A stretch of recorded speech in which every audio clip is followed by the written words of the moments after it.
여러분은 누군가의 고통을 너무 늦게 알아차려 본 적 있으신가요? 특히 군대처럼 단절된 공간이라면 더 그렇습니다. 밖에선 잘 지내고 있다는 말만 들려오지만 그 안에서 벌어지는 일은 누구도 쉽게 알 수 없죠. 카페인 사연 지금 시작합니다. 그 전에 잠깐 1초면 누를 수 있는 구독과 좋아요는 저에게 큰 힘이 됩니다.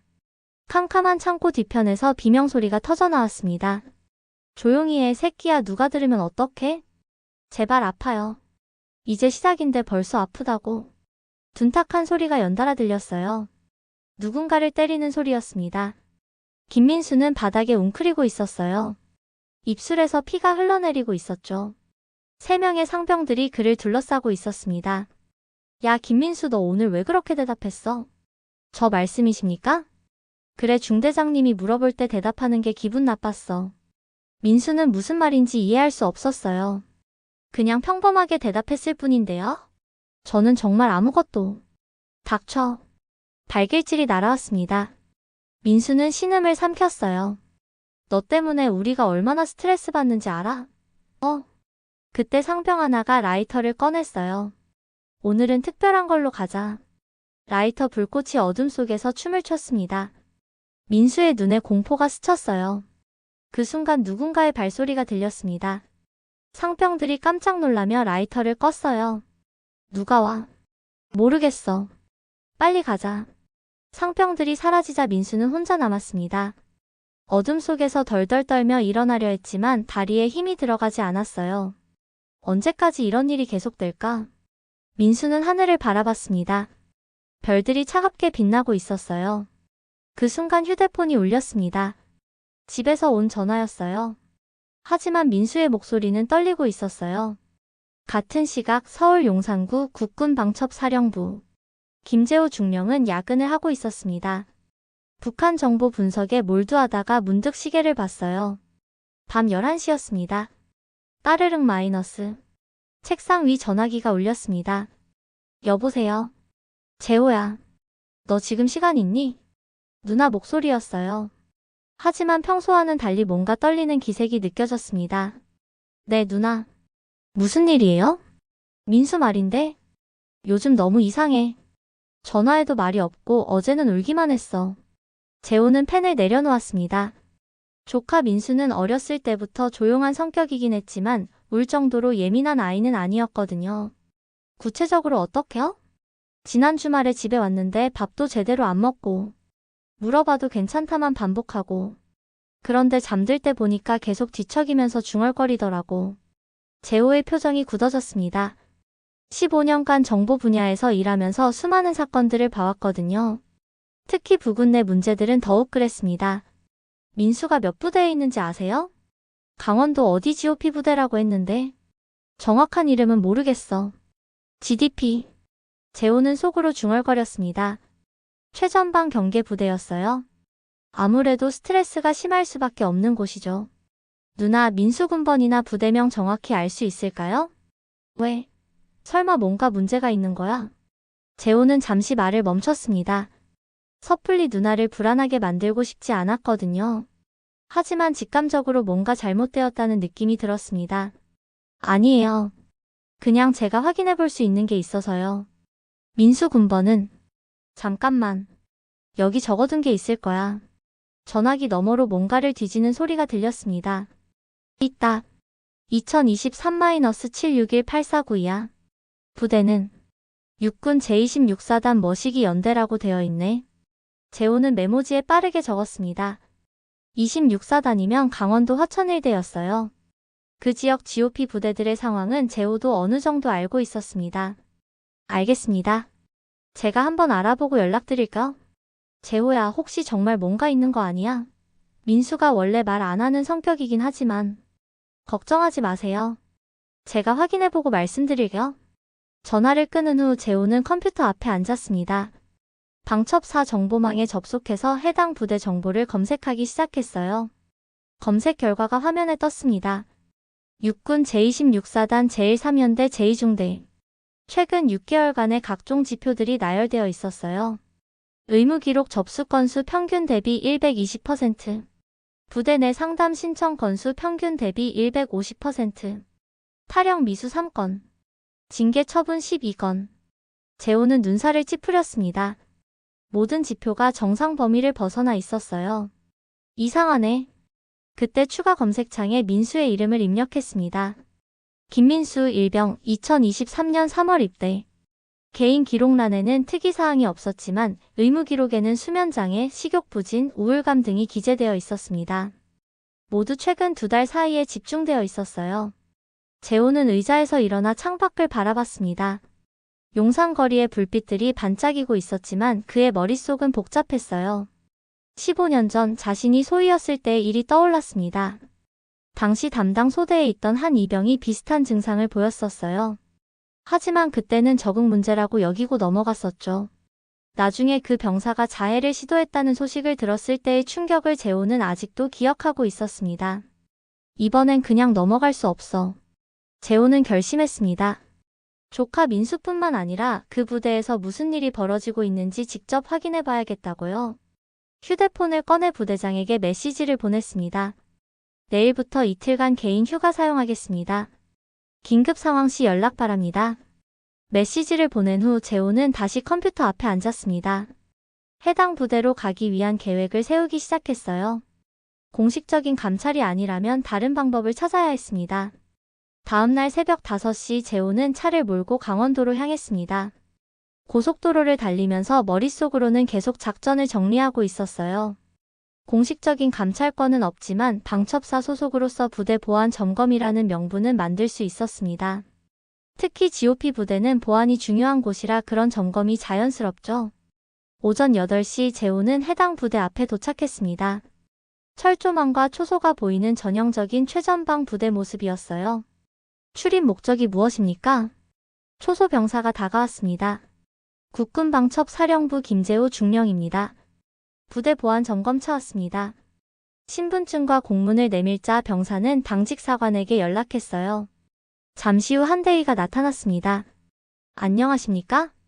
이중대 중대장 오윤석 대위입니다. 김재호 중령입니다. 오늘 보안 점검 관련해서 협조 부탁드립니다. 오대위는 약간 당황한 기색을 보였지만 곧 안내했습니다. 중대 사무실로 모시겠습니다. 사무실로 가는 길에 재호는 주변을 살펴봤어요. 병사들의 표정, 분위기, 상호 간의 대화 등을 관찰했습니다. 뭔가 어색한 긴장감이 감돌고 있었어요. 혹시 최근에 부대 내 특이사항이 있었습니까? 아니요. 별다른 문제 없이 잘 운영되고 있습니다. 오대위의 대답은 너무 빨랐어요. 마치 미리 준비된 답변 같았습니다. 그럼 병사들과 개별 면담을 좀 해보겠습니다. 개별 면담을요? 구체적으로 어떤? 일상적인 보안의식 점검입니다. 걱정 안 하셔도 됩니다. 오대위는 마지못해 생활관으로 안내했어요. 생활관에 들어서자 병사들이 일제히 일어났습니다. 차렷, 경례. 편하게 하세요. 재호는 병사들의 얼굴을 하나씩 살펴봤어요. 그리고 한쪽 모서리에 앉아있는 민수를 발견했습니다. 민수는 재호를 보자 깜짝 놀라며 시선을 피했어요. 평소 활발했던 모습과는 완전히 달랐습니다. 김민수 일병. 네, 김민수 일병입니다. 민수가 벌떡 일어났어요. 그런데 그 모습이 뭔가 이상했습니다. 너무 긴장한 것 같았거든요. 잠깐 이야기 좀 할까요? 네. 민수는 재호를 따라 생활관 밖으로 나왔습니다. 다른 병사들의 시선이 따라왔어요. 민수야, 나 삼촌이야. 삼촌. 왜 여기 오셨어요? 민수의 목소리는 떨리고 있었습니다. 엄마가 걱정해서. 너 요즘 어떻게 지내냐? 괜찮아요. 다 괜찮다니까요. 하지만 민수의 얼굴에는 수척함이 역력했어요. 입대 때보다 훨씬 말라 있었고 눈 아래 다크서클도 심했습니다. 정말 괜찮아? 뭔가 힘든 일 있으면 말해. 아무것도 없어요. 삼촌 그냥 가세요. 민수는 고개를 숙인 채 말했습니다.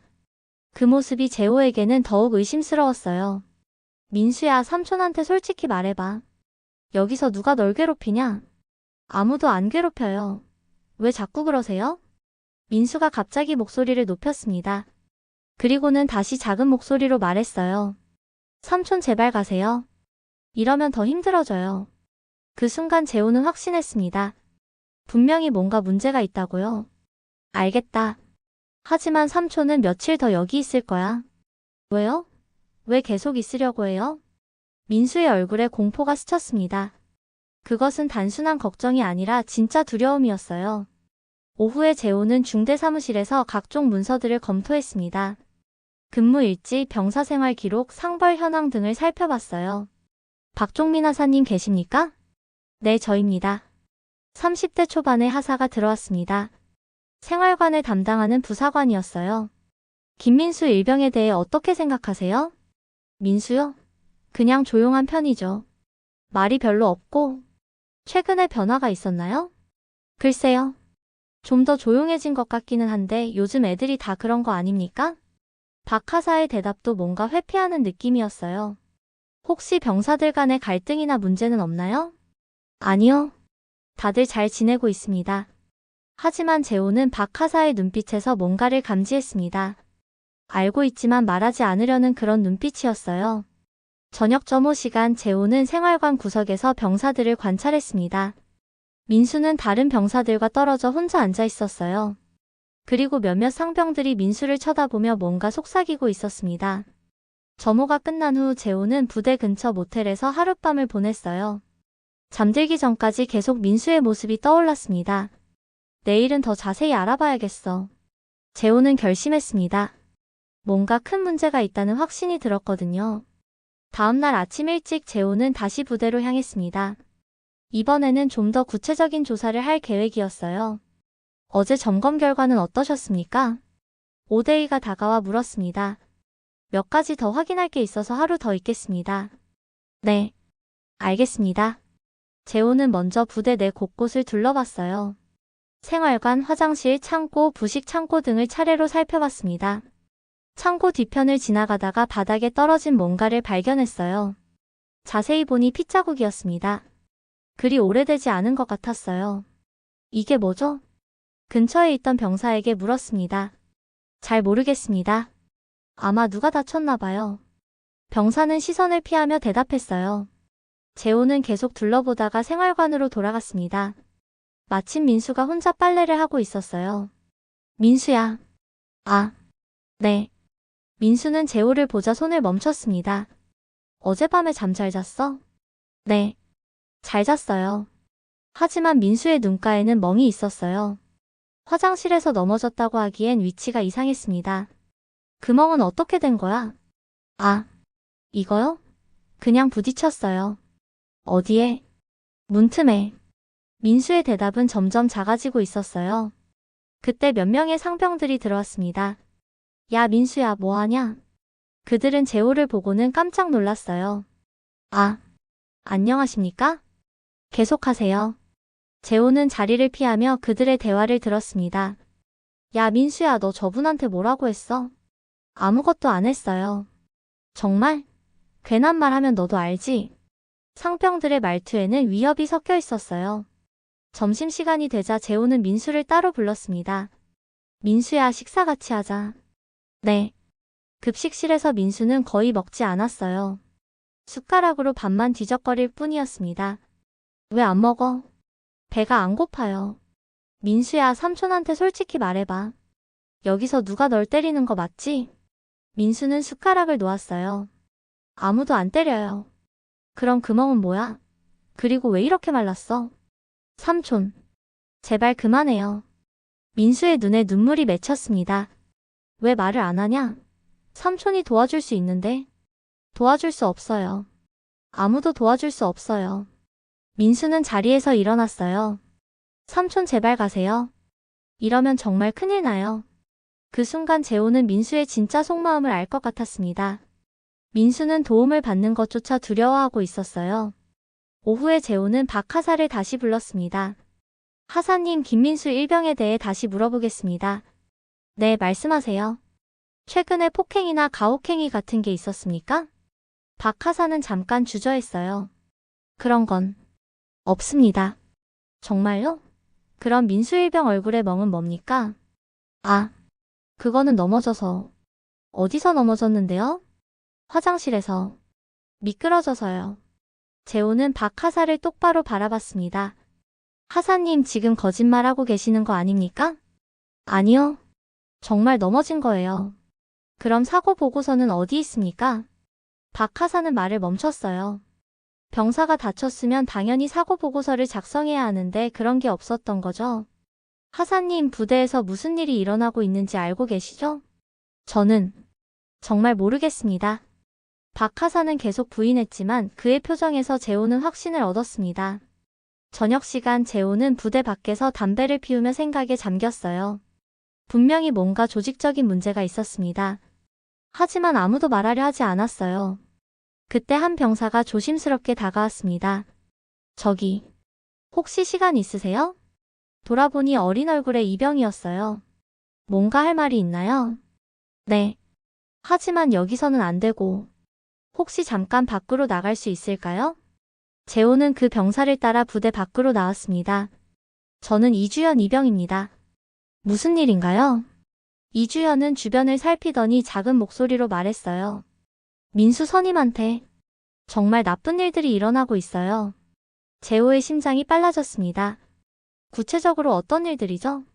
밤마다 창고 뒤로 끌고 가서 때리고 괴롭혀요. 누가요? 상병들이요. 특히 생활관에 있는 몇 명이. 이주연의 목소리는 떨리고 있었어요. 왜 지금까지 말 안 했어요? 무서워서요. 저도 똑같이 당할까 봐. 재호는 이주연을 바라봤습니다. 드디어 진실의 실마리를 찾은 것 같았어요. 더 자세히 말해줄 수 있나요? 이주연은 고개를 끄덕였습니다. 그리고 지금까지 목격한 일들을 하나씩 말하기 시작했어요. 이주연의 증언은 재호의 예상보다 훨씬 심각했습니다. 언제부터 시작된 거예요? 민수 선임이 오고 나서 한 달 정도 지났을 때부터요. 처음에는 그냥 심한 장난 정도였는데 이주연은 말을 멈췄다가 다시 이어갔어요. 점점 심해졌어요. 밤에 창고로 끌고 가서 때리고 뜨거운 물 붓고 담배 피우며 화상 입히고. 재호는 주먹을 꽉 쥐었습니다. 누가 주도하는 거예요? 생활관 상병들이요. 김태훈, 이성우, 박민규. 이 세 명이 주로 하고 다른 상병들은 구경만 해요. 부사관이나 간부들은 모르나요? 박 하사님은 알고 계실 거예요. 한번 현장을 보신 적이 있거든요. 근데 모른 척 하세요. 재호는 분노가 치밀어 올랐습니다. 조직적인 묵인이 있었다는 뜻이었어요. 민수는 왜 신고하지 않았을까요?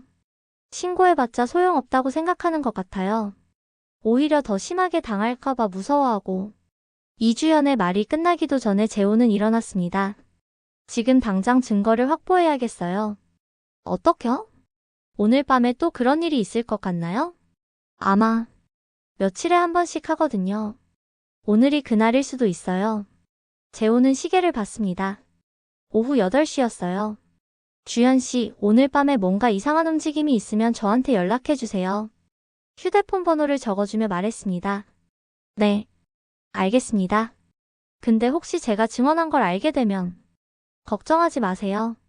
절대 노출시키지 않을게요. 재호는 이주연과 헤어진 후 부대 근처 모텔로 돌아갔어요. 하지만 잠들 수가 없었습니다. 계속 민수의 얼굴이 떠올랐거든요. 밤 11시쯤 휴대폰이 울렸습니다. 여보세요. 저, 이주연입니다. 지금 상병들이 민수 선임을 데리고 나갔어요. 재호는 벌떡 일어났습니다.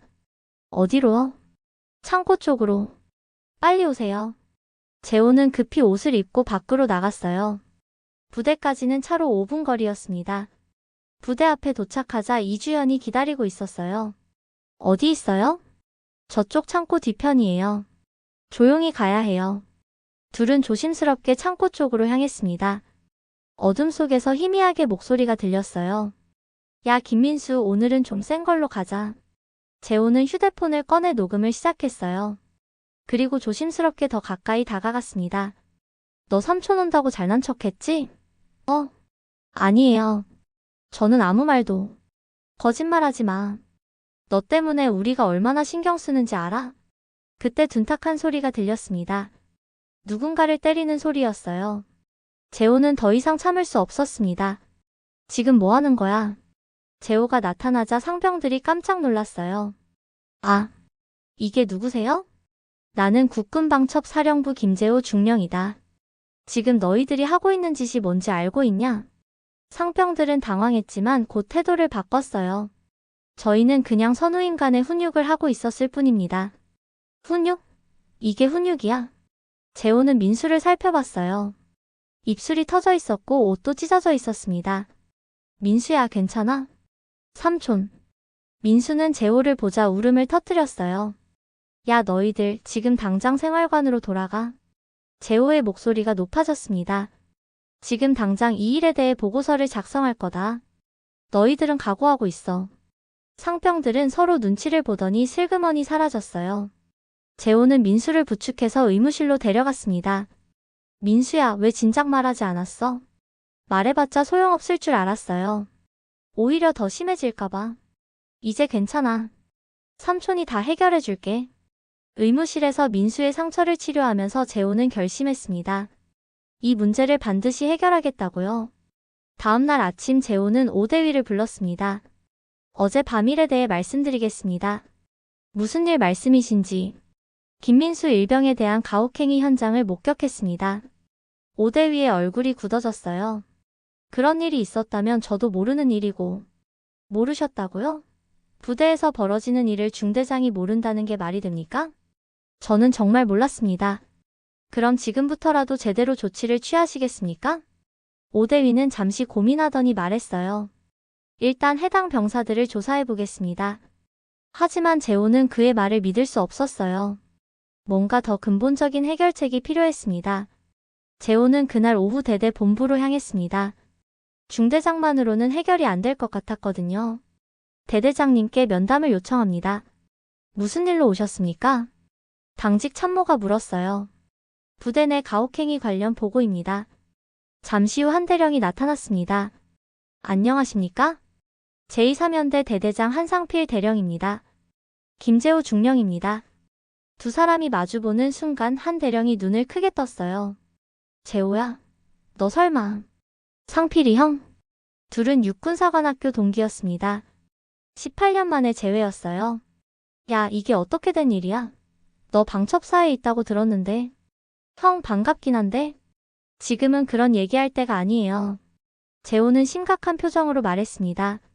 무슨 일인데? 형 부대에서 심각한 가혹행위가 벌어지고 있어요. 한 대령의 표정이 변했어요. 가혹행위라니. 구체적으로 어떤? 재호는 지난 이틀간 목격한 일들을 상세히 설명했습니다. 한 대령은 점점 굳은 표정이 되어갔어요. 정말 그런 일이 있었다면 심각한 문제다. 있었다면이 아니라 현재 진행형이에요. 제가 직접 목격했거든요. 알겠다. 일단 해당 중대에 대한 전면 조사를 실시하겠다. 하지만 한 대령의 말투에서 뭔가 석연치 않은 느낌이 들었어요. 형, 혹시 이런 일들이 이번이 처음은 아니죠? 한 대령은 잠시 말을 멈췄습니다. 재호야. 부대 운영이라는 게 생각보다 복잡해. 병사들 문제를 다 일일이 신경 쓰기는. 형, 지금 뭐라고 하시는 거예요? 아니야. 내 말은 앞으로 더 주의 깊게 살피겠다는 뜻이야. 재호는 실망했어요. 동기조차 이 문제를 대수롭지 않게 여기고 있었거든요. 그날 저녁 재호는 다시 이주연을 만났습니다. 오늘 상병들 반응이 어땠어요? 완전 바뀌었어요. 민수 선임한테 아예 말을 안 걸고 다른 후임들한테도 조심하라고 하더라고요. 그럼 좋은 거 아니에요? 아니에요. 오히려 더 무서워요. 뭔가 더 큰 일을 꾸미는 것 같아요. 이주연의 말에 재호는 불안해졌습니다. 어떤 식으로요? 민수 선임을 아예 왕따시키려는 것 같아요. 밥도 혼자 먹게 하고 근무도 혼자 서게 하고. 그럼 민수는 어떻게 지내고 있어요? 완전 우울해졌어요. 아무 말도 안 하고 밥도 거의 안 먹고. 재호는 걱정이 되었어요. 물리적 폭력은 막았지만 정신적 괴롭힘은 더 심해진 것 같았거든요. 주연 씨, 다른 후임들은 어떻게 생각해요? 다들 무서워해요. 자기들도 똑같이 당할까봐. 그럼 민수를 도와주는 사람은 없고요? 아무도 없어요. 다들 자기 일로 바빠요. 재호는 한숨을 쉬었습니다. 문제가 생각보다 복잡했어요. 다음날 재호는 민수를 다시 만났습니다. 민수야, 어떻게 지내? 그냥. 괜찮아요. 하지만 민수의 얼굴은 더욱 수척해져 있었어요. 밥은 먹고 다니냐? 네. 먹어요. 민수야, 삼촌한테 솔직히 말해봐. 지금 어떤 기분이야? 민수는 한참을 말없이 있다가 입을 열었어요. 삼촌, 저 그냥 전역하고 싶어요. 전역? 아직 복무 기간이 많이 남았잖아. 못 견디겠어요. 매일매일이 지옥 같아요. 민수의 목소리에는 절망이 묻어 있었어요. 민수야, 조금만 더 참아. 삼촌이 반드시 해결해 줄게. 해결할 수 없어요. 아무도 해결할 수 없어요. 민수는 고개를 떨궜어요. 왜 그렇게 생각해? 삼촌이 와서 오히려 더 나빠졌어요. 이제 아무도 저한테 말 안 걸어요. 완전 투명인간이 된 기분이에요. 재호는 가슴이 아팠습니다. 도우려고 한 일이 오히려 민수를 더 힘들게 만든 것 같았거든요. 그날 밤 재호는 모텔에서 고민에 빠졌어요. 어떻게 해야 민수를 제대로 도울 수 있을까요? 단순히 가해자들을 처벌하는 것만으로는 부족할 것 같았습니다. 부대 전체의 문화를 바꿔야 했어요. 재호는 컴퓨터를 켜고 정식 보고서 작성을 시작했습니다. 더 이상 비공식적인 해결책으로는 안 될 것 같았거든요. 제목 육군 제26사단 제13연대 제2중대 가혹행위 실태보고. 재호는 지금까지 수집한 모든 증거들을 정리하기 시작했어요. 이주현의 증언, 직접 목격한 폭행 현장, 녹음 파일, 민수의 상처 사진 등. 이번엔 반드시 끝까지 가야겠어.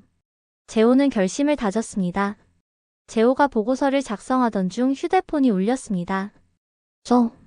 이주연입니다. 큰일 났어요. 목소리가 떨리고 있었어요. 무슨 일이에요? 민수 선임이 사라졌어요. 재호는 벌떡 일어났습니다. 사라졌다니요? 언제부터요? 저녁 점호 때 없었어요. 아무도 어디 갔는지 몰라요. 지금 부대에서 찾고 있나요? 네, 모든 병사들이 나와서 찾고 있어요. 근데 못 찾겠어요. 재호는 급히 옷을 입었어요. 제가 지금 갈게요. 혹시 민수가 평소에 혼자 가는 곳이 있었나요? 글쎄요. 아, 맞다. 부대 뒤편 야산에 가끔 혼자 올라가는 걸 봤어요. 재호는 곧바로 부대로 향했습니다. 도착해보니 모든 병사들이 수색에 나서 있었어요. 중대장님 계십니까? 네, 여기 있습니다. 오데이가 다가왔어요. 언제부터 없어진 건가요? 오후 5시 점호 때 발견했습니다. 그 전에 언제 봤는지는 확실하지 않고. CCTV는 확인해봤나요? 네, 확인했는데 오후 3시경에 부대 뒤편으로 나가는 모습이 마지막이었습니다. 재호는 시계를 봤어요. 벌써 밤 10시였습니다. 민수가 사라진 지 7시간째였어요. 저도 찾아보겠습니다. 재호는 이주연과 함께 부대 뒤편 야산으로 향했어요. 평소에 어디쯤 올라갔었나요? 저기 봉우리 중턱에 큰 바위가 있어요. 거기서 혼자 앉아있는 걸 몇 번 봤어요. 둘은 손전등을 켜고 산길을 올라갔습니다. 어둠 속에서 길을 찾기가 쉽지 않았어요. 민수야, 민수야. 재호가 계속 소리쳤지만 대답이 없었어요. 30분쯤 올라가니 큰 바위가 보였습니다. 그런데 그 바위 위에 누군가 앉아 있었어요. 민수야. 재호가 다가가자 민수가 고개를 돌렸어요. 눈이 퉁퉁 부어 있었습니다. 삼촌. 민수야, 왜 여기 있어? 다들 찾고 있어. 민수는 대답하지 않았어요. 그냥 허공을 바라보고 있었습니다. 민수야, 무슨 생각을 하고 있었어? 아무 생각도 안 했어요. 그냥 조용해서 좋았어요. 재호는 민수 옆에 앉았어요. 힘들지? 네. 너무 힘들어요. 민수의 목소리는 작았지만 절망이 가득했어요. 민수야, 삼촌이 반드시 해결해 줄게. 조금만 더 참아. 삼촌은 몰라요. 매일매일 얼마나 무서운지. 뭐가 무서워? 모든 게 무서워요. 아침에 일어나는 것도 밥 먹는 것도 잠들기도. 민수는 흐느끼기 시작했어요. 왜 나한테만 이런 일이 생기는지 모르겠어요. 나만 왜 이렇게 당해야 해요? 재호는 민수를 꼭 안아줬습니다. 민수야, 너는 잘못한 게 없어. 잘못한 건 너를 괴롭힌 사람들이야. 그럼 왜 아무도 도와주지 않아요? 왜 다들 모른 척해요? 그건 어른들이 잘못한 거야. 재호는 할 말을 찾을 수 없었어요. 민수의 말이 맞았거든요. 민수야, 삼촌한테 약속할 수 있어? 뭐요? 절대 혼자 위험한 생각하지 마. 힘들면 언제든 삼촌한테 연락해. 민수는 고개를 끄덕였어요. 그리고 며칠만 더 견뎌봐. 삼촌이 반드시 이 문제를 해결할 테니까. 정말 해결할 수 있어요? 응, 반드시 해결할 거야. 재호는 다짐했습니다. 이번에는 반드시 끝까지 가겠다고요. 부대로 돌아온 후 재호는 모든 관계자들을 만났어요. 중대장, 대대장, 그리고 생활관 담당 하사까지. 더 이상 이런 일이 반복되어서는 안 됩니다. 저희도 최선을 다하겠습니다. 하지만 그들의 대답은 여전히 형식적이었어요. 재호는 결심했습니다. 이제 공식적인 절차를 밟아야겠다고요. 다음날 새벽 재호는 방첩사 본부에 연락을 했습니다. 부대장님 김재호입니다. 긴급 보고드릴 일이 있습니다. 무슨 일인가? 현재 강원도 일선부대에서 심각한 가혹행위 사건을 확인했습니다. 공식 조사가 필요합니다. 알겠네. 일단 서울로 올라와서 보고하게. 네, 알겠습니다. 재호는 민수에게 마지막으로 말했어요. 민수야, 삼촌이 서울 올라가서 큰 사람들한테 보고할 거야. 며칠 더 참을 수 있겠어? 네. 노력해볼게요. 혹시 또 무슨 일 있으면 바로 연락해. 그리고 주연이한테도 부탁해놨으니까 같이 있어. 민수는 고개를 끄덕였어요. 재호는 부대를 떠나면서 다시 한번 다짐했습니다. 이번에는 반드시 정의를 실현하겠다고요. 서울에 도착한 재호는 곧바로 방첩사 본부로 향했습니다. 부대장실에서 기다리고 있던 것은 김종훈 준장이었어요. 자네가 보고한 사건이 사실인가? 네, 직접 목격했습니다. 재호는 준비해온 모든 자료를 내밀었어요. 사진, 녹음 파일, 증언 내용, 그리고 상세한 보고서까지. 김 준장은 자료들을 꼼꼼히 살펴봤습니다. 심각하군. 이 정도면 공식 조사가 필요해. 부대에서는 축소하려는 분위기였습니다. 그럴 거야. 하지만 우리는 다르지. 자네 내일 다시 현장으로 가게. 네. 이번에는 공식 감찰관 자격으로 가는 거야. 모든 권한을 주겠네. 재호는 가슴이 뛰었어요. 드디어 제대로 된 조사를 할 수 있게 된 거였습니다. 다음날 오전 재호는 감찰팀과 함께 부대에 도착했습니다. 이번에는 완전히 다른 분위기였어요. 국군방첩사령부 감찰팀입니다. 지금부터 이 부대에 대한 전면 조사를 실시합니다. 중대 사무실에 모인 간부들의 얼굴이 굳어졌어요. 감찰 범위는 무엇입니까? 오대희가 물었습니다. 부대 내 가혹행위 및 관련 은폐 의혹에 대한 전면 조사입니다. 재호의 말에 간부들이 서로 눈치를 봤어요. 일단 관련 병사들을 모두 별도 공간으로 분리하겠습니다. 감찰팀원들이 움직이기 시작했어요. 가해자로 지목된 상병들과 피해자인 민수 그리고 목격자들을 각각 다른 곳에서 조사하기로 했습니다. 재호는 먼저 민수를 만났어요. 민수야, 이제 진짜 조사가 시작됐어. 무서워하지 말고 있었던 일을 그대로 말해. 정말 이번에는 해결될까요? 응, 반드시 해결될 거야. 민수는 처음으로 조금 안도한 표정을 지었어요. 한편 다른 조사실에서는 가해자들에 대한 조사가 진행되고 있었습니다. 김태훈 상병, 김민수 일병에게 폭행을 가한 사실이 있습니까? 아니요. 그런 일은 없었습니다. 그럼 이 녹음 파일은 뭡니까? 감찰관이 녹음기를 틀자 김태훈의 목소리가 흘러나왔어요. 야, 김민수, 오늘은 좀 센 걸로 가자. 김태훈의 얼굴이 새하얗게 변했어요. 이건 농담이었고. 농담으로 후임을 때렸다는 말입니까? 아니, 그게 아니라. 김태훈은 더 이상 부인할 수 없었어요. 이성우, 박민규도 마찬가지였습니다. 구체적인 증거들 앞에서 모든 사실을 인정할 수밖에 없었어요. 문제는 간부들이었습니다. 박종민 하사, 이런 일들을 알고 있었습니까? 저는 몰랐습니다. 정말 몰랐습니까? 생활관 담당 부사관이 모르는 게 가능합니까? 저는 정말 몰랐습니다. 박 하사는 끝까지 부인했어요. 재호가 직접 나섰습니다. 하사님, 며칠 전에 저한테 뭐라고 했습니까? 김민수 일병이 화장실에서 넘어졌다고 했잖아요. 그건. 근데 사고 보고서는 없었어요. 왜죠? 박 하사는 말문이 막혔어요. 하사님, 지금이라도 솔직히 말씀하세요. 알고 있었으면서 묵인한 거 맞죠? 한참을 고민하던 박 하사가 입을 열었어요. 죄송합니다. 알고 있었습니다. 왜 말리지 않았습니까? 그냥 선후임 간의 일이라고 생각했습니다. 선후임 간의 일이라고요? 폭행이 선후인간의 일입니까? 박 하사는 고개를 숙였어요. 가장 문제가 된 것은 오윤석 대위였습니다. 대위님, 부대에서 이런 일이 벌어지고 있는데 정말 몰랐습니까? 저는 정말 몰랐습니다. 보고받은 적이 없어요. 보고받은 적이 없다고요? 그럼 부대 관리는 어떻게 하고 계셨습니까? 저는 제 할 일을 다 했습니다. 서류상으로는 문제가 없었어요. 오대위는 끝까지 책임을 회피하려 했어요. 그때 한상필 대대장이 나타났습니다. 무슨 일입니까? 제 부대에서 이런 대규모 조사를 하는 이유가 뭡니까? 대대장님, 심각한 가혹행위 사건이 발생했습니다. 가혹행위라니. 그런 일은 없었을 텐데요. 한 대령도 부인하려 했어요. 재호가 나섰습니다.